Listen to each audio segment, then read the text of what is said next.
Σου πω το χειρότερο πράγμα όταν ενηλικιώνεσαι και πας σαν ενήλικας άνθρωπος με τους γονείς σου διακοπές, γιατί πήγαμε για μια βάφτιση, δεν πήγα. Ωραία, τι γιατί δεν είχα λεφτά, πρέπει να σκοτώνουν. Λοιπόν, έχουν ανέβει το πλήμα. Μαλάκα, νιώθω ότι τάντευα τους γονείς μου, ρε.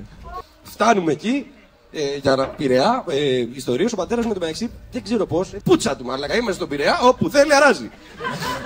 Πούτσα του, ήταν τύπου Bread Factory, ωραία, φαίνεται εδώ πέρα δεν μας κλέψει κανείς, ρε. Έχει πετάξει τσιγάρα, άφιλτρα, για να φαίνεται φτωχός μάλλον, δεν ξέρω. Για να μην τα κλέψει κανένας.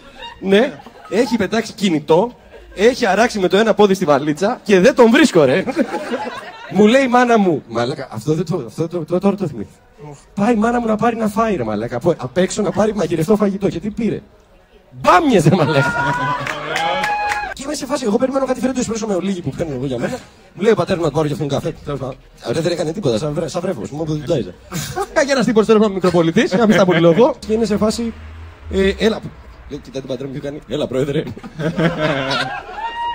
Κάτι ήξερε. Κάτι ήξερε, ξέρει ποιο είναι. Κάτι πρίγκιπα, κερνάνε, κάτι άρχοντα. Ξέρει που το λέει, ρε. Τον κόβει με το μάτι αυτό έχει φάει χρόνια. Δεν καταλαβαίνει ο κόσμο. Γιατί του κάνει γεια σου πρόεδρε, που πατέρα μου το χαιρετάει γιατί νομίζει ότι κάπου είναι πρόεδρο. Έστω! Τι είπανε, λέει. Ναι, η εξυπνάδα δεν είναι το πρώτο στο σόι.